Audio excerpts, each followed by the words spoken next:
The Singapore Strait is one of the busiest waterways in the world.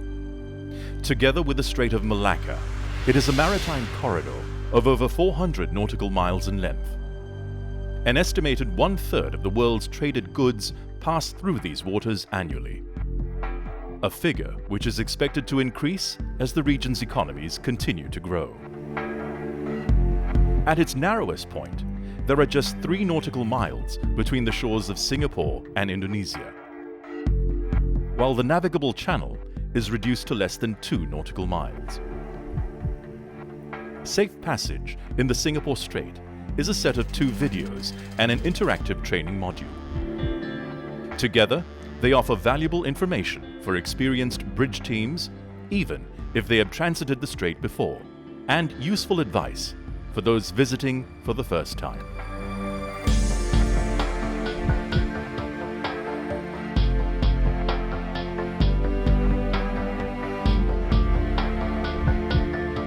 There are around 1,000 ship movements each day in the Singapore Strait. As a result, watchkeeping officers can find themselves having to deal with traffic situations involving a wide range of vessel types and sizes. This is especially challenging in poor visibility. So detailed voyage planning, good seamanship, and situational awareness are essential to safe navigation. The hydrographic data is regularly checked, so when calculating safety factors on depth and contour settings, make sure you have the most recent updates. There are strong tidal streams in the strait, which must be remembered, as these can make a big difference when crossing lanes or picking up a pilot. The pilot boarding grounds for Singapore and Malaysia are all to the north of the TSS.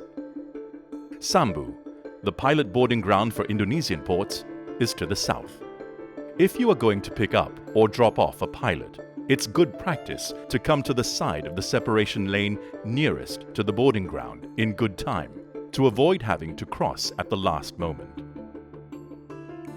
Navigation in the strait can be demanding, so everyone needs to be properly rested at the start. Traffic movement is always changing. Watchkeeping officers need to know their ship's position and maintain good situational awareness so that they can make appropriate navigational choices. It's important to have the right level of bridge personnel. Always follow your company's SMS. All vessels must proceed with caution. They need to maintain a speed consistent with safe navigation. As always, keep to your company's SMS, but it is strongly recommended to have the engine room manned throughout the transit. In addition to following all applicable rules of the road, officers are well advised to take a look at Rule 10 concerning navigation in a TSS. Remember, being in a TSS does not give you the right of way, so use good seamanship. This could mean slowing down to help resolve a traffic situation, even when you have the right of way. Always maintain a safe distance from other vessels. Keep an eye out for the weather. Sudden thunderstorms with heavy rain can occur between June and August, and October to December. The visibility can become moderate or poor very quickly. Haze can also reduce visibility. Shipmasters are advised to keep a proper lookout and navigate with caution. In addition to following all applicable rules of the road, ships shall comply in particular with Rules 19, 20, and 35 concerning the conduct of vessels in restricted visibility, the exhibition of navigation lights, and the use of sound signals. In darkness, vessels crossing the TSS and all precautionary areas are requested and recommended to display a signal of 3 all-round green lights in a vertical line. This indicates the intention to cross to all nearby vessels. In the TSS, it's rarely possible to always keep strictly to the planned course line. Watchkeeping officers must be prepared to move to one side of the lane or the other to overtake, or even when being overtaken. as well as the traffic in their immediate surroundings, they are advised to look well ahead to see what situations may be developing. Information on other vessels' intentions may be requested from the VTIS. The Singapore VTIS operates 24 hours a day. It is an advisory service and covers the 3 Strait reporting sectors 7, 8 and 9, known as Strait Rep. Reporting to it is mandatory when going into a new sector. Station calling Singapore VTIS. This is VTIS West. Please give me your call sign and name. Over. VTIS West, Marvin Mess. It's good practice to inform the VTIS of your intentions at that time. There are teams of operators for each of the Strait Rep sectors. Mariners are recommended to follow the advice of the VTIS whenever possible, because the operators can have a better understanding of the traffic movements over a wider area.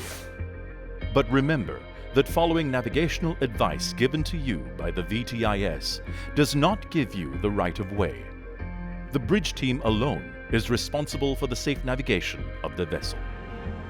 Going east, you will enter the Singapore section of the TSS at Sector 7.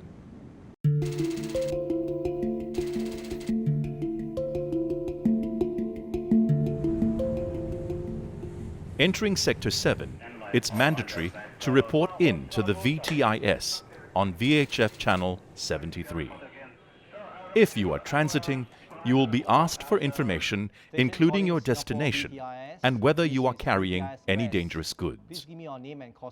If you are, they will ask for details of IMO class and weights. You will not have to give this information again during your transit, as the VTIS pass it on from sector to sector. If you are going into the Port of Singapore, they will already have this information in the pre-arrival notification. There are 4 precautionary areas in the Singapore Strait where you may encounter a high density of crossing traffic. Eastbound. The first of these is at the start of the sector, where many vessels may be crossing at all angles. Take care, as smaller, local vessels may not strictly follow the rules of the road and may not answer VHF calls. Many of the eastbound vessels going to the ports of Tanjung Pelepas and Singapore will pick up a pilot in Sector 7. There are 3 boarding grounds to the north of the westbound lane, so be aware that some eastbound vessels may turn to port at this time in order to reach them. If you are picking up a pilot, put your pilot boarding ground as your destination in AIS. If not, checking the AIS information of nearby vessels may warn of their intentions, but never rely solely on AIS for collision avoidance. Remember that not all ships are fitted with AIS, and even if they are, it may be switched off, or the information provided may be incomplete or incorrect. Also, avoid using VHF for collision avoidance. This can lead to confusion and hinder transmission of important VTIS information. Always comply with the call regs. On leaving the precautionary area, check your position to be certain that you are still in the eastbound lane. Throughout the strait, it's essential to keep within the channel limits. To the south of the TSS at this point, there may be some ship-to-ship transfer activity in the anchorage. Be aware that in the dark, ships' navigation lights may be obscured by the working lights from these vessels and from the southern shore. Other vessels may be joining the TSS from the Durian Strait to the south and the Nipa anchorage to the north.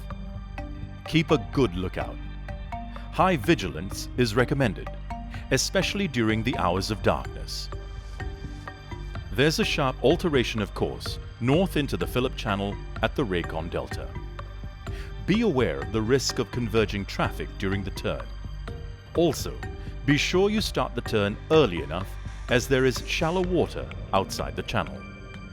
This is also the start of the deep water route. If your vessel draws less than 15 meters, you are not classified as a deep draft vessel. So come to the starboard side of the Phillip Channel early to avoid impeding vessels going into the deep water route. VLCC and other deep draft vessels shall maintain an underkeel clearance of at least 3.5 meters at all times. They are advised to navigate at a speed of not more than 12 knots and to avoid overtaking. The channels are narrow and frequent checking of position is recommended. Navigational aids to help you do this include the raycons at Takong, Karang Helen Ma, and Karang Banteng. Shallow draft vessels may use the deep water route if there are no deep draft vessels in it. Please notify the VTIS if this is your intention. Be aware that vessels may slow down or even stop in the TSS in the eastern part of Sector 7 and also the western part of Sector 8 to take on stores. Never be complacent in the TSS. Keep a proper lookout at all times. Avoid trying to guess at other ships' movements. The next sector is Sector 8.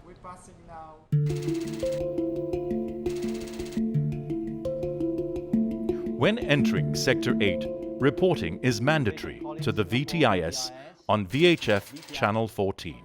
Please give me your name and call sign, over. Approaching from the northern end of the Phillip Channel, there is a course alteration to starboard and a few shallow waters and reefs near the traffic lane, Helen Ma Reef, Buffalo Rock, and Batu Berhenti, where tidal considerations can be important as there is deep water close to shallow water.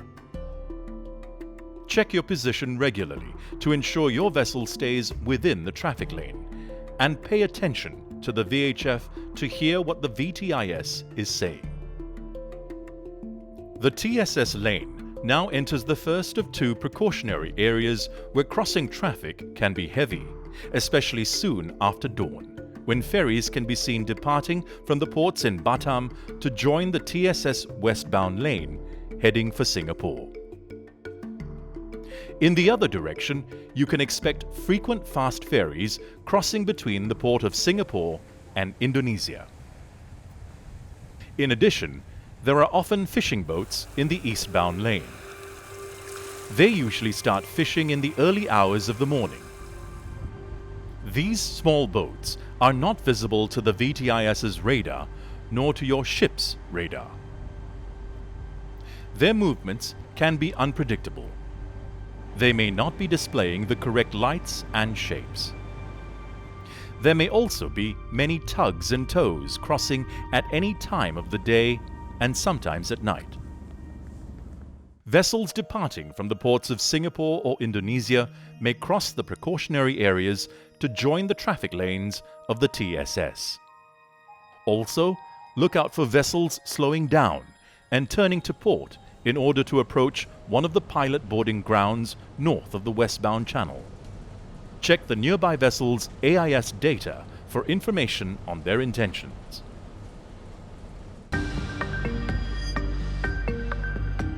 There are 5 pilot boarding grounds to the north of Sector 8.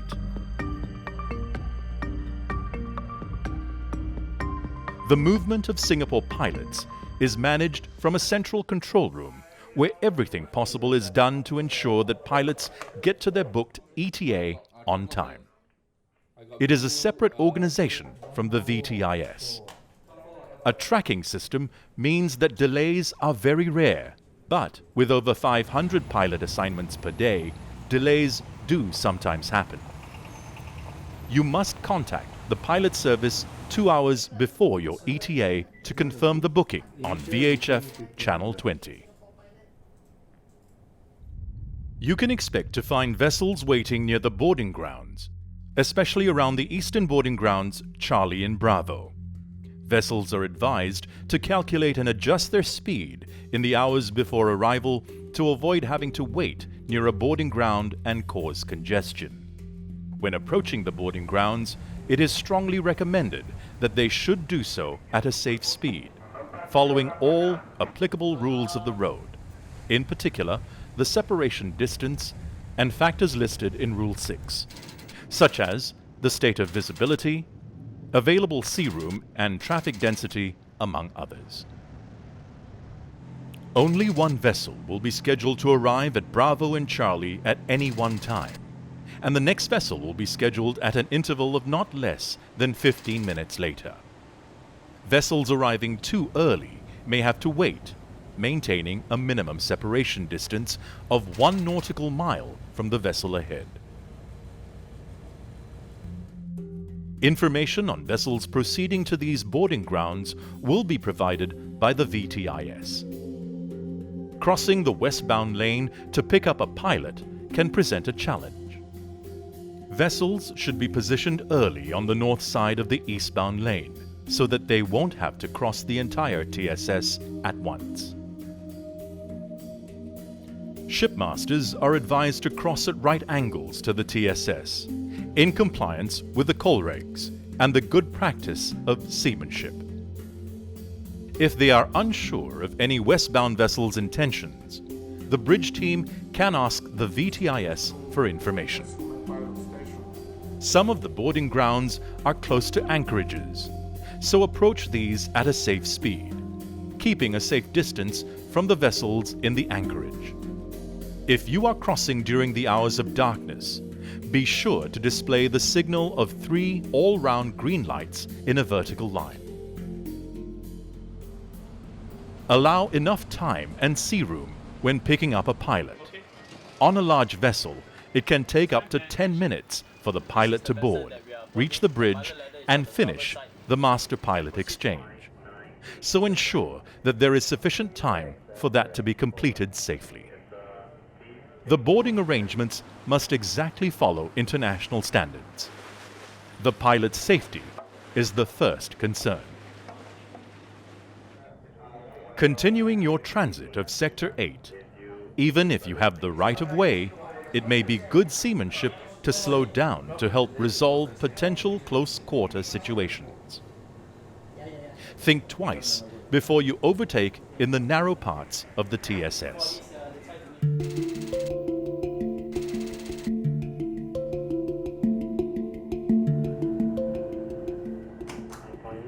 When entering Sector 9, reporting is mandatory to the VTIS on VHF Channel 10. Sector 9 is generally less crowded than Sector 8, as the TSS is wider. However, the large precautionary area that takes up about half of the sector can still be very busy with crossing traffic. At first light, there may be tugs and barges crossing. Fast ferries may cross at any time. You must be aware of them and know where they are. And look out for vessels entering and leaving the East Johor Strait to join the eastbound lane. Near the wheelover point towards the eastern end of Sector 9, the lane narrows slightly. Beware of vessels converging. There can be eddies when the current is running strongly. So it's good practice to avoid the shallow water near the eastbound channel's northern boundary. Passing Horsburgh Light to starboard marks the end of Sector 9 and of the Singapore Strait. Please notify the VTIS. You're leaving Sector 9, switch over to Channel 16, have a good watch, VTIS is out.